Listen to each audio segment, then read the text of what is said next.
Something has to happen. Hello! Welcome to another episode. So, Cornback Kings Talk, and this is a week in a nutshell. Double feature. And let's hop into this week for real. Welcome back to another video, Week in a Nutshell. If you're watching on YouTube, that's great. You can see my thumb. If not, if you're listening to this, the audio version, that's also great.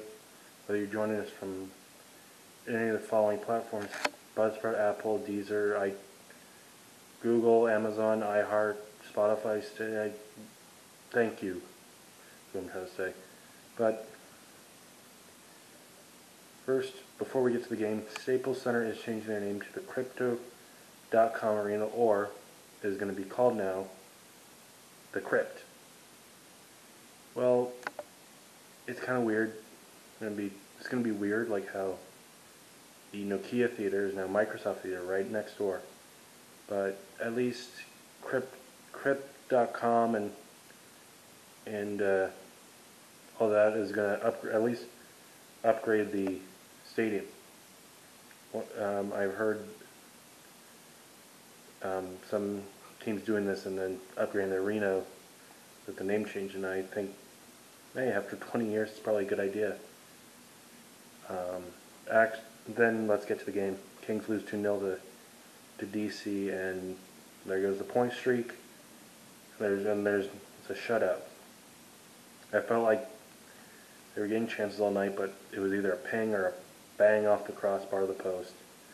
Quick stood on his head, and just one little tip from Garnet Hathaway gave the Caps the lead. What else to say, but hey, they just got outbeat. It's good to see Arvidsson back in the lineup, and Velarde's down in Ontario just to gain some more confidence, I think. That's basically it. Carolina's up next. Let's go to that game. Kings lose 5-4 to the Carolina Hurricanes. And I think, as long as I take my sentence right now, Carolina just scored. That's how quick it was between the first Kings goal and the second Hurricane goal. And the offensive output was great, but defensively was... Yeah, that's going to be a thumbnail watch. I actually went to this game, and it was pretty cool. It was my first time back in Staples/Crypto Arena since the pandemic started. So it was nice to see the old stadium again. And I liked Kempe playing. I liked a lot of things. The things I didn't like was Brown is now on the third line, and he only got 10 minutes of ice time, which you can argue that he could and could not have it, but also it was like they moved him off to get Arvidsson back. Arvidsson should be next to Kopitar, and Kempe earned the being on the left side of Kopitar, so Brown was just the odd man out. I think Carolina just out-hustled. And Freddie Anderson just made the key saves. The third period was basically a game of shenny with a couple good scoring chances for both teams. Next up, I believe, is Arizona, and it's a back-to-back. So Quick is going to be in because Peterson played tonight, or today, actually, because it was a matinee. And he did his job. And let's go to that game before Carolina scores again. Kings lose 2-1 to Arizona overtime. At least we got the extra point. Want the big guns to score, and still really like Brendan Lemieux. He's like that Tom Wilson type where you love to have him, but you hate to play against with him. Pretty good guy. Next up, I believe, is Toronto.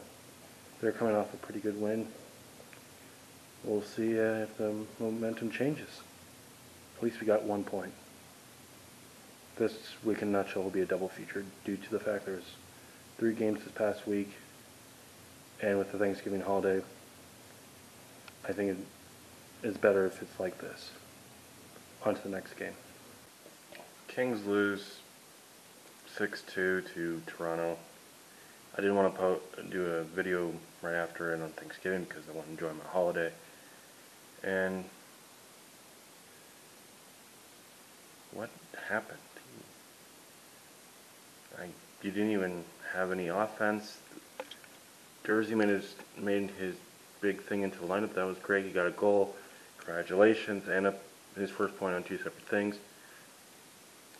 That's great, but why starting with Olimata? I don't know. Defense let quick, hang out to dry. And the offense didn't do much, anything outside of a couple power play points. How can you show up for Carolina, but not for Toronto? That's my thing. And now you're back to 500 if you don't look at the overtime or shootout lost points. And something has to happen. You need to bring Kachev back up. You need to bring Turcotte up.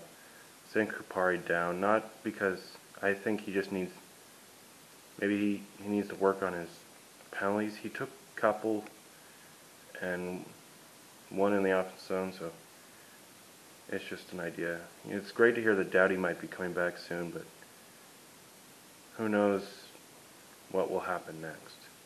What I do know is Ottawa's next. They'll play Saturday at 4 because I maybe think it's Hockey Night in Canada up in Ottawa. Who knows? I'll see you in the next game. Kings win 4-2 against Ottawa, and it's great to get back in the win column, but everyone's talking about this biting incident with Brendan Lemieux and Brady Tkachuk, and do we have video evidence of the hand and the marks and all that? I'm just curious how in a post-code world that's at least 5 games.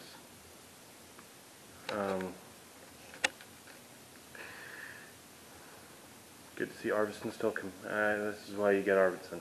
Contribute on the power play and just do stuff like that. Great goal by Kaliev going backdoor, and Grunstrom being the big truck he is, just going to the net. What else you got to say? Because it was just a great team win outside this biting incident, and what a way just to stop the bleeding of L's. So good way to start the week. Thank you all for watching on YouTube. Good luck if you like this video. Hit subscribe if you're new. Tell all your friends. And if you're listening to the audio side on the Buzzsprout Audio Network, thank you as well. If you're listening on Apple, Spotify, Deezer, any of those, thank you. I'll see you in the next video. Goodbye.